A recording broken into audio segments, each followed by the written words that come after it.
So Julie, I'm going to give you a few hints on what I know about the car. First of all, there are two keys.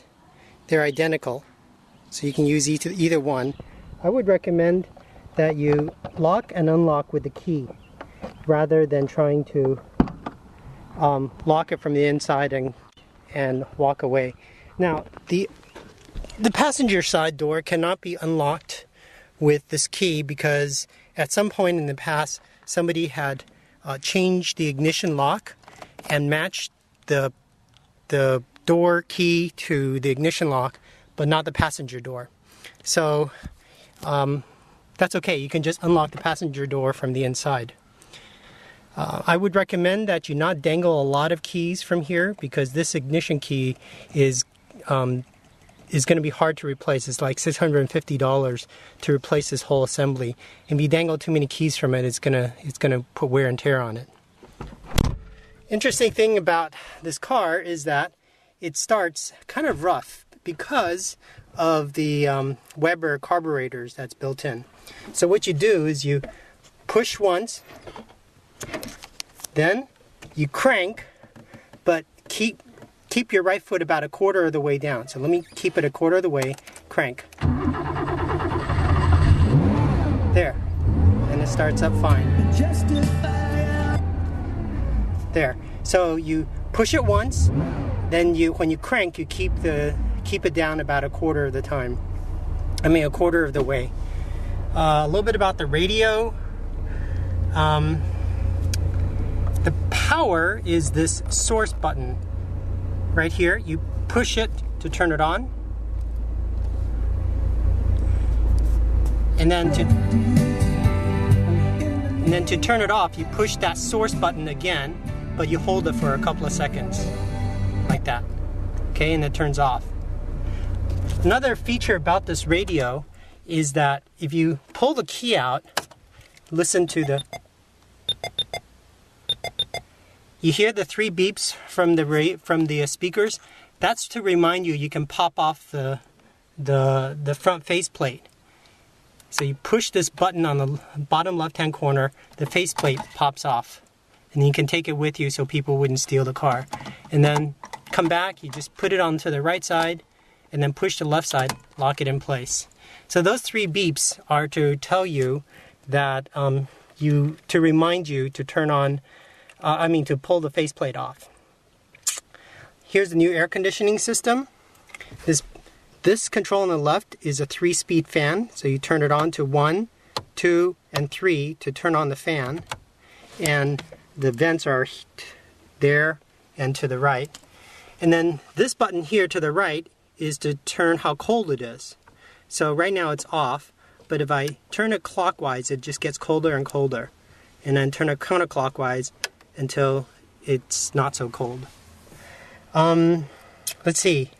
On the dashboard, this odometer is reset by twisting this knob. So if I twist this knob clockwise, you'll see the odometer. Well, it's kind of tough. It's a little hard to turn, but if I turn it clockwise, you'll see the odometer turn to 0. And you do that, between oil services or something. The clock is a new clock. It's a digital quartz. It's a quartz clock, so it's a little sort of a bluish tint when you turn on the lights at night. Let's see what else. This red thing on the right is heat. So if it's too cold at night, you just pull it up, and that adjusts the temperature of the heat. And up here, this red button on the right adjusts the heat to either go down to your foot, which is what the downward arrow is, and to go up to the vents up here, which is what that up arrow does. So that's the 2 red knobs, this one and this one, control heat.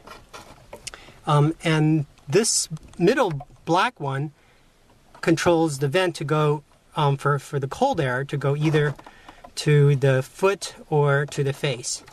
And then this top control is a 3-position blower, so how hard you want it to blow. So You turn it to the right to blow hard. You adjust the vent direction to your foot or to your face. This is a kind of an old system, so everything's kind of stiff. So be careful with that. You probably don't want to adjust it too much. The radio does not have an antenna on the outside. I didn't want them to drill into the car, so I had them install a amplified antenna hidden there on the dashboard. And it's powered and it's amplified, but it's not as good as an outside antenna. But I decided to do that rather than cut into the sheet metal of the car for the radio. Let me turn on the radio. I'm going to set the stations for you. I haven't done so yet.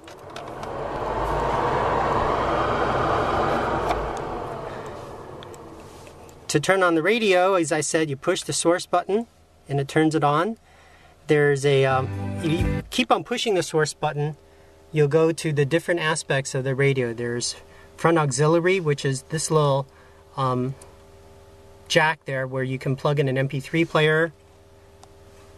There's Bluetooth, audio, streaming Bluetooth. There's Bluetooth phone. If you pair a Bluetooth phone to it, there's a microphone built in here. So you can talk on the phone while you're driving. And then there's a tuner, which is the radio. And the radio, and then you push it again, is a CD. Now, I actually made a CD for you that consists of a bunch of just classic rock oldies you might like. They're probably 10 or 11 hours worth on the CD. So just jam it in there and you probably don't even need the radio, just listen to my oldies. That's all I can think of to show you. Oh, well, this is the new door panel, and to open it, you pull on the red lever and it opens. And you pull on that to close it. That's about it. If I think of anything else, I'll video some more.